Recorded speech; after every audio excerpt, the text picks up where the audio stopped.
যে প্রতিহতের ঘোষণা দিচ্ছেন, রাজনৈতিক দল হিসেবে তো আওয়ামী লীগ নিষিদ্ধ হয় নাই নাকি? এক নাম্বার, আপনি যেটি কথাটাই বলেছেন, রাজনৈতিকভাবে আওয়ামী লীগকে এখনো নিষিদ্ধ ঘোষণা করা হয়নি, নাম্বার ওয়ান। নাম্বার টু হচ্ছে যে রাজনীতিতে যদি কোনো অভিযোগ বা কারোর বিরুদ্ধে যদি কোনো দুর্নীতি হয়ে থাকে, সেইটা একটা দল করেনি, সেইটা করেছে মুষ্টিমেয় কিছু মানুষ।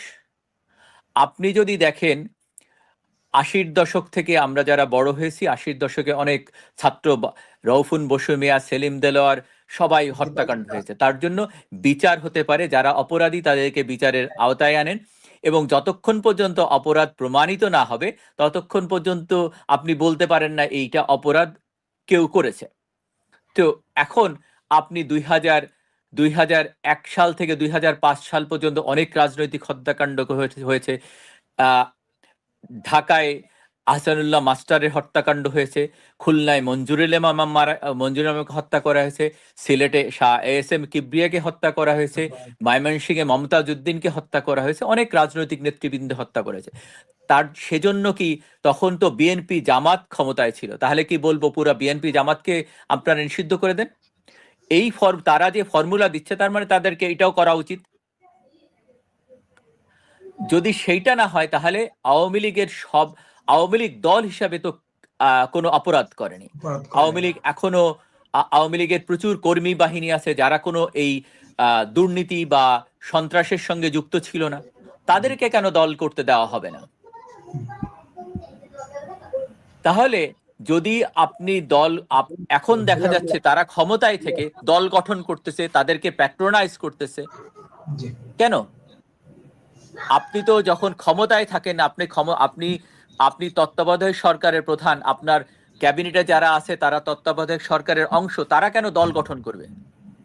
কোন যুক্তিতে তাদেরকে এই এখতিয়ার তো দেওয়া হয়নি। যে তাদেরকে বলা ছিল যে তারা আসবেন, এসে মানুষের যে আইন শৃঙ্খলা পরিস্থিতি নিয়ন্ত্রণ করবেন, দ্রব্যমূল্য নিয়ন্ত্রণ করবেন, সঠিক সময়ে নির্বাচন দিবেন, নির্বাচিত সরকারের কাছে ক্ষমতা হস্তান্তর করবেন, ওনারা চলে যাবেন।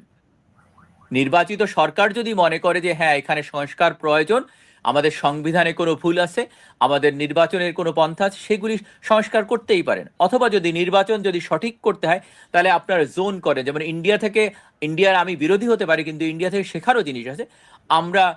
আমাদের ৭৪টা যদি ডিস্ট্রিক্ট থাকে, আমরা ৭৪ ডিস্ট্রিক্টে ৭৪ দিনে নির্বাচন করি। আমরা সেইখানে ইউনাইটেড নেশনসকে ডাকি, অন্যদেরকে ডাকি, পর্যবেক্ষক ডাকি, আমরা সুষ্ঠু নির্বাচন করি, নির্বাচিত সরকারের হাতে ক্ষমতা ছেড়ে দেই। কিন্তু আওয়ামী লীগকে তার রাজনীতি করার অধিকার দিতে হবে। আপনি এইটা বঞ্চিত করতে হবে। আওয়ামী লীগ স্বাধীনতার সপক্ষের শক্তি, তারা মুক্তিযুদ্ধের নেতৃত্ব দিছে, ফজলু ভাইয়ের মতো নেতা সৃষ্টি করছে, আরো অনেক নেতা, হাবিবুর রহমান হাবিব আছে, এখন বিএনপি করেন, আমি তাদের সবাইকে শ্রদ্ধা করি। কিন্তু বাহালুল মজনুন চুন্নুস ফজলু ভাইয়ের সেক্রেটারি ছিলেন, তারা তো দুর্নীতি করেনি। কেউ বলতে পারবে না ফজলু ভাই ছাত্রলীগ করে দুর্নীতি করছে। একদম, তাহলে কেন আওয়ামী লীগকে ছাত্রলীগকে দোষারোপ করা হবে?